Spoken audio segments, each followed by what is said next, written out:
All right, today we're going to dive deep into one of the most pivotal chapters from the epic Journey to the West. And let me tell you, this isn't just another story about fighting a random demon. Oh no, this is the moment the all-powerful, the unbeatable hero, the Monkey King, was well and truly brought to his knees. So let's set the stage with our hero, Sun Wukong. He's indestructible, ridiculously powerful, and, let's be honest, he's got a bit of an ego about it.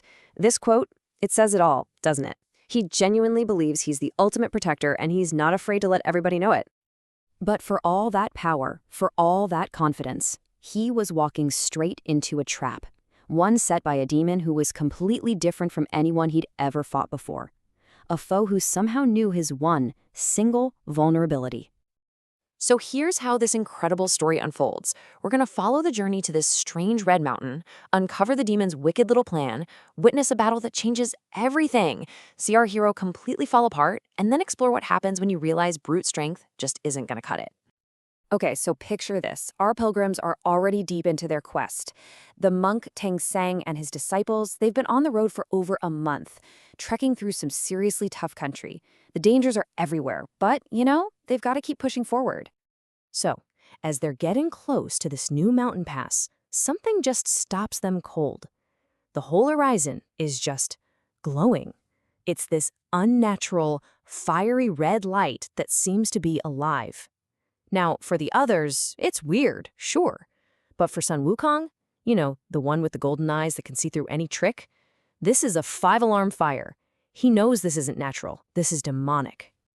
And just as Wukong's alarm bells are screaming, they hear a child crying for help.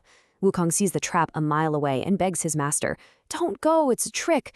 But Tang Seng, bless his heart, is driven by this boundless, almost dangerous compassion.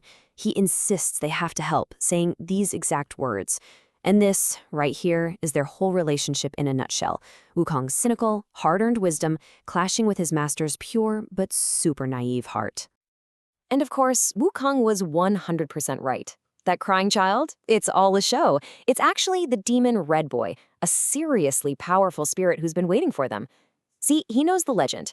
If he can eat the flesh of the holy monk, Tang Seng, he'll become immortal. And his trap is just about to snap shut. Now, Red Boy's plan is just brilliant, you have to admit. This is way more than just a simple ambush. It's a masterclass in psychological warfare. First, he uses that weird red glow to get them curious. Then he poses as a helpless kid to pull on Tang Seng's heartstrings. He then uses that compassion to sow chaos and, most importantly, to separate the monk from his only real protector. It's a genius move. So, the trap works. Tang Seng is captured, and now Wukong has no choice but to face Red Boy head-on. This is it. The stage is set for a truly legendary showdown between two absolute powerhouses. Let's look at the tale of the tape here. In one corner, you've got Sun Wukong, the great sage himself. He's got eyes that see through any lie and a body that's basically indestructible. And in the other corner, you have Red Boy, a master of trickery who wields this terrifying and unique weapon, the true Samadhi fire. Okay, this is the absolute key to the whole thing. Red Boy's fire is not normal fire. Wukong can handle fire, no problem. But the smoke from this particular flame, it attacks his one and only weak spot, his eyes. See, way back when, his eyes were forged in a divine furnace, which gave them their power, but it also made them super vulnerable to a very specific kind of magical smoke. Red Boy has found the Monkey King's Achilles heel. And the battle? It's a total catastrophe. Wukong charges in, all confidence, but he is just overwhelmed by the smoke and the flames. He's blinded, he's choking, he's getting burned. The invincible Monkey King is completely and just humiliatingly defeated. This moment is huge. I mean, for the first time in this entire journey, Wukong's incredible power, his clever tricks, his iron will, it all counted for nothing. He was completely beaten. He failed to protect his master, and he is left with absolutely no idea what to do next.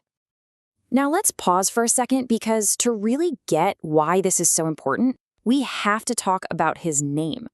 Wukong isn't just a cool-sounding name. It's a whole Buddhist concept. It means awakened to emptiness. It's all about realizing that things like pride and ego and self-importance are just illusions that get in the way of real enlightenment. Which brings us to this really essential question. I mean, think about it. For his entire life, Wukong has been defined by his power and his massive pride. So how could he ever truly live up to his own name, awakened to emptiness, if that ego was never, ever shattered? This defeat, it isn't just a loss. It's a necessary step on his spiritual path. So, with his pride completely crushed, Wukong is forced to do something he absolutely hates. He has to admit he can't fix this by himself. He has to ask for help. So, humbled and totally desperate, he flies all the way up to the heavens to find Guanyin, the bodhisattva of compassion. And honestly, this act of asking for help is a bigger deal than any fight he's ever won. It's a sign that he's actually, finally, starting to grow. And this is where we see what real strength is all about. It's not about being the toughest guy in the room. It's about having the wisdom to know when you're beat and the humility to look for a better solution. So what's the big takeaway from all this? Well, Guanyin eventually shows up and handles Red Boy, not by overpowering him, but with wisdom. And the story leaves us with some pretty deep lessons. First, even the greatest power has a limit. Second, compassion without wisdom can get you into a lot of trouble. And maybe most importantly, real growth comes from humility, and that sometimes you have to be broken before you can truly become whole. And that leaves us with one final thought to chew on. Red Boy gets captured and is basically forced to learn his lesson. But Sun Wukong, he learns his through a soul-crushing defeat that completely changes his understanding of who he is. So, who do you think really walks away with a more profound wisdom here? The demon who got caught, or the hero who got beaten?